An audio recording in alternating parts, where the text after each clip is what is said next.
Everyone, welcome back to our channel. हमारे channel का नाम है फाइंड योरसेल्फ। कैसे हैं आप लोग? कैसे जा रहे हैं आप लोगों के दिन? मेरा नाम गौरी है और मैं यहाँ यूएसए में अपनी प्यारी छोटी सी फैमिली के साथ रहती हूँ। मेरे इस चैनल पे आप लोगों को काफी सारी चीजें देखने को मिलेंगी, जैसे कि हमारी डेली लाइफ, लाइफस्टाइल, कैसे हम लोग हमारी चीजों को एक्सप्लोर करते हैं, डे इन द लाइफ। बहुत सारी चीजें ऐसी होती हैं जैसे कि नए होटल्स, नए रेस्टोरेंट्स, नई प्लेसेस या नई एक्टिविटीज, नए गैजेट्स, हम किस तरीके से उन्हें अनबॉक्स करते हैं और किस तरह से एक्सप्लोर करते हैं, वो सारे रियलिटी बेसिस पे मैं आप लोगों के साथ फीडबैक्स एंड हमारे एक्सपीरियंसेस शेयर करती जा रही हूँ इसी प्लेटफॉर्म पे।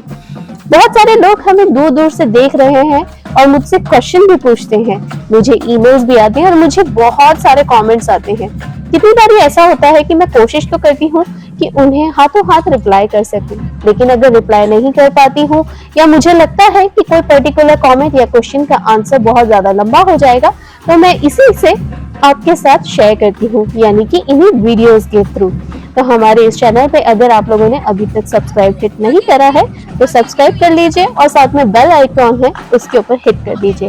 वो एक नोटिफिकेशन है मेरे लिए भी और आपके लिए भी। जब भी मैं कोई नया वीडियो या ब्लॉग डालूंगी आप लोगों को सबसे पहले नोटिफिकेशन आ जाएगा, नहीं तो वो पाइल्ड अप होता जाएगा और आप लोगों को पता नहीं पड़ेगा, कैचअप नहीं कर पाएंगे। इसीलिए मैं डेली बेसिस पे बनाती हूँ। बहुत सारी चीजें ऐसी हैं जो डेली बेसिस पे अपडेट होती चली जाती हैं, इसीलिए। तो चलिए आज का व्लॉग स्टार्ट करते हैं।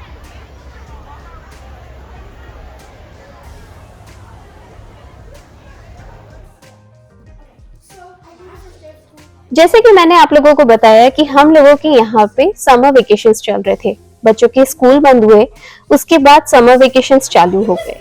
समर वेकेशंस में हम लोगों ने काफी सारी एक्टिविटी करी। मेरे फादर इन लॉ भी आए हुए थे, वो भी चले गए इंडिया। उसके बाद हम लोग अपनी चीजों को टेक केयर कर रहे थे। हमारे बहुत सारे स्केड्यूल थे, प्रिशा की जिम्नास्टिक्स थी, आदि प्रिशा की लाइब्रेरी चल रही थी। मेरी बहुत सारी चीजों की टेक केयर मुझे करनी थी, मेरे घर से रिलेटेड, मेरे काम से रिलेटेड बहुत सारी चीजों की टेक केयर करनी थी। इसीलिए बच्चों के डैडी का अपना काम चल रहा था। एंड ऑफ कोर्स अगर बच्चों की समर वेकेशंस लगे हैं तो जो वर्किंग मॉम एंड डैड होते हैं, वर्किंग पीपल होते हैं, उनके समर वेकेशंस नहीं चलते क्योंकि वो ऑफिशियल वर्क्स होते हैं, तो वो अपनी जगह पे चल रहे थे। इसीलिए अभी रिसेंटली हम लोगों ने न्यूयॉर्क की ट्रिप करी है। न्यूयॉर्क के बहुत सारे ब्लॉग्स मैंने आप लोगों के साथ शेयर करे हैं। हम लोगों का काफी अच्छा एक्सपीरियंस रहा और काफी सारी मेमोरीज हम लोगों ने वहां से कलेक्ट करी जो मैंने आप लोगों के साथ शेयर करी है। एक और चीज मैं आप लोगों के साथ शेयर करना चाहती हूँ। पहले हम लोग जब न्यूयॉर्क जाते थे, यानी कि कोविड से पहले न्यूयॉर्क सिटी घूमना वाज वेरी अफोर्डेबल। बट जब हम लोग यहाँ पे अभी कोविड के बाद 2025 में गए हैं, trust me, it's a personal experience and my own experience कि ये एक ऑनेस्ट फीडबैक के साथ मैं आप लोगों के साथ शेयर कर रही हूँ।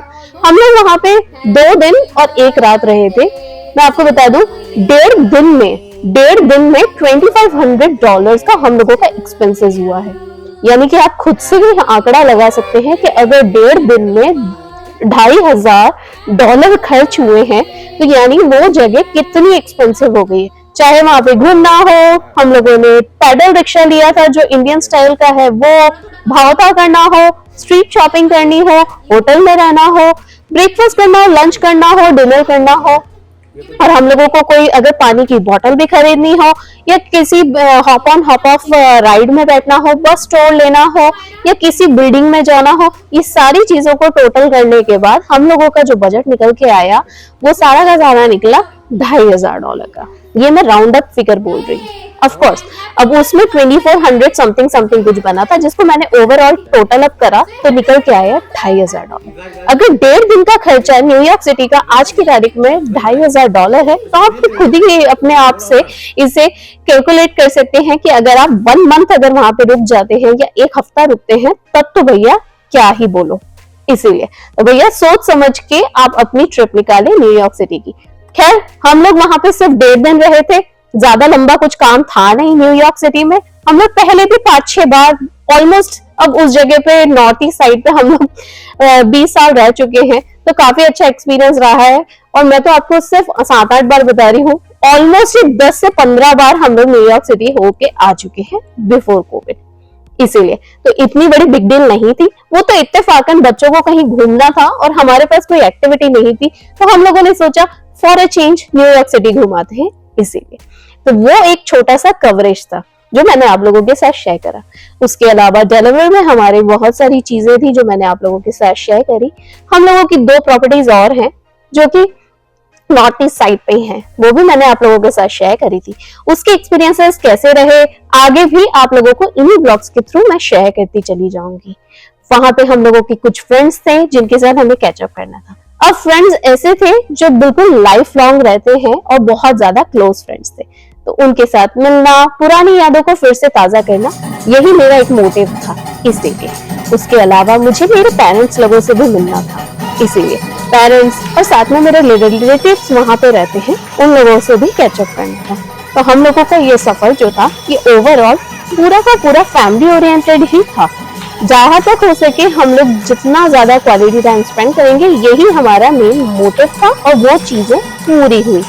सच में मुझे बहुत अच्छा लगा कि मैंने जैसा जैसा विजन करा था ठीक वैसा का वैसा ही होता चला गया, इसीलिए।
जैसे तैसे हम लोगों ने वो ट्रिप कवर करा। वो ट्रिप था ऑलमोस्ट 7 डेज का। जाना आना, चीजों की टेक केयर करना, वहां की चीजों की टेक केयर करना, यहाँ पे आने के बाद घर की टेक केयर करना, और जिस दिन हम लोग यहाँ पे पहुंचे थे उसके बाय नेक्स्ट डे ही यहाँ पे रक्षाबंधन था। रक्षाबंधन भी बहुत अच्छे से मनाया, जैसे कि मैंने आप लोगों के साथ पिछले व्लॉग में शेयर करा। उसके जस्ट 1 हफ्ते बाद ही हम लोगों का जन्माष्टमी का इवेंट था, जो कि मंदिर में होने वाला था। बच्चों के साथ उन चीजों की भी प्रिपरेशन करनी बहुत जरूरी थी। इंडियन फेस्टिवल आ जाते हैं तो आपको बचपन से सिखाया जाता है कि घर की टेक केयर करना है, या फेस्टिवल टाइम आ जाते हैं तो घर की साफ सफाई करनी है, तो मुझे घर की साफ सफाई भी करनी बहुत जरूरी थी। चीजों की टेक केयर करी, जन्माष्टमी सेलिब्रेशन करा, उसके ऊपर से बच्चों के स्कूल रीओपन होने वाले थे, क्योंकि यहाँ टेक्सास में जो है वो स्कूल रीओपन हो जाते हैं अगस्त में, यानी कि 15 अगस्त के आसपास। और इस बार जो स्कूल रीओपन हुए वो हुए अगस्त 13 को। उसके 2 दिन बाद ही यहाँ पे जन्माष्टमी थी। अब जन्माष्टमी हमने घर में करी और उसका इवेंट जो था वो था मंदिर में। इवेंट के दौरान हम लोगों का नाम मैंने लिखवा दिया था डांस और भजन गाने में। तो बस हम लोगों ने सोचा कि चलो उस चीज को भी कवर करते हैं। ये जो अब आप अगला क्लिप देख रहे हैं ये हमारे डांस इवेंट में जो हम लोगों ने डांस किया था, परफॉर्मेंस दी थी, उसी का ही है।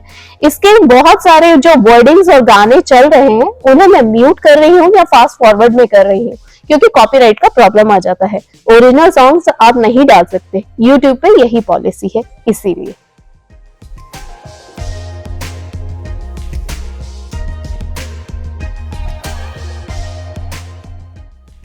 यहाँ पे जन्माष्टमी का काम हुआ। उसके बाद तुरंत ही मेरे घर में मैंने अपने घर में पूजा पाठ रखवाई थी, यानी कि सुंदरकांड पाठ रखवाया था। मैंने कब से सोच रखा था कि जब हम इस घर में मूव होंगे या नए घर में जाएंगे तो हम हमारे घर में सुंदरकांड पाठ करवाएंगे। बच्चों को बहुत अच्छा लगता है, किसी भी तरह की बाधा होती है, नजर दोष होती है, वो सारी चीजें कट जाती है। किसी तरह का कॉन्फिडेंस लूज होता है या किसी तरह के स्कैरीनेस आती है तो हनुमान जी उस चीज का कवच बन के हमारा सहारा बनते हैं। हारे का सहारा हनुमान जी हमारा। बस यही एक मनोकामना के साथ मैंने ये सुंदरकांड पाठ करवाया था। सच में बहुत अच्छा लगा, बच्चों को भी बहुत अच्छा लगा। घर में इतना पावन पावन सा माहौल हो गया था जिसकी वाइब्रेशन मैं अभी तक महसूस कर रही हूँ। इसीलिए उसके तुरंत ही बाद यहाँ पे गणेश जी बैठ गए थे। ये सारे तीज त्योहार शुरू हो जाते हैं जैसे ही सावन लग जाता है, तो यहाँ सावन से हमारे घर में भी बहुत सारे तीज त्योहार शुरू हो गए हैं। मैं वही सारी चीजें आप लोगों के साथ शेयर कर रही हूँ जो मैं रियलिटी बेसिस पे करती हूँ। अगर अभी तक आप लोगों ने हमारे इस चैनल को सब्सक्राइब नहीं करा है और दूर दूर से देख रहे हैं तो सब्सक्राइब करिए। Like, share, subscribe and comments, ये सारे बटन इसीलिए दिए जाते हैं ताकि आप मुझे लाइक करके, सब्सक्राइब करके, कमेंट्स करके और इन्हें शेयर करके मेरे साथ शेयर करें, ताकि मुझे पता पड़ सके, मुझे एक आश्वासन हो सके, मुझे एक पॉजिटिविटी मिले, मुझे एक मोटिवेशन मिले कि आप मुझे देख रहे हैं और मुझे पसंद करते हैं। इसीलिए मुझे एक नोटिफिकेशन आएगा अगर आप अपनी तरफ से एक लाइक डालते हैं तो मुझे पता पड़ जाता है। एंड ऑफ कोर्स जिस तरीके से फेसबुक और इंस्टाग्राम पे या बाकी सारे सोशल मीडिया पे रहता है, ठीक वैसे ही यूट्यूब पे भी काम होता है, इसीलिए बहुत जरूरी है। और हाँ, अगर आप रियलिटी बेसिस में यहीं कहीं आसपास ही रहते हैं तो मुझसे जरूर मिलिए, मुझे बहुत अच्छा लगेगा। चलिए मिलती हूँ आप लोगों से नेक्स्ट व्लॉग में जल्दी। ये प्यारा सा अपडेट मैंने आप लोगों के साथ शेयर करा है। आई होप आप लोगों को अच्छा लगे और हमारे परफॉर्मेंस को जरूर देखिएगा। बहुत सारे वर्डिंग्स आप लोगों को समझ में आ जाएंगे क्योंकि मैं इन्हें फास्ट फॉरवर्ड में डालूंगी। मैंने कहा ना कॉपीराइट का प्रॉब्लम आ जाता है, इसीलिए जो रियलिटी बेसिस है वही तो आप लोगों के साथ शेयर करूंगी। और मेरे सारे क्लिप्स आप लोगों को बिल्कुल रियलिटी बेसिस पे ही दिखाई देंगे, बिल्कुल रॉ वीडियोस की तरह। मुझे कोई भी चीजें फेक करने में या घुमा फिरा के एडिट करने में मजा नहीं आता है। मैं जो भी कर रही हूँ आप लोगों के साथ अपने रियलिटी बेसिस पे दिल से और आत्मा से कर रही हूँ। चलिए मिलती हूँ आप लोगों से नेक्स्ट व्लॉग में जल्दी। तब तक के लिए like, share, subscribe and comments, be a part of our family. Alrighty.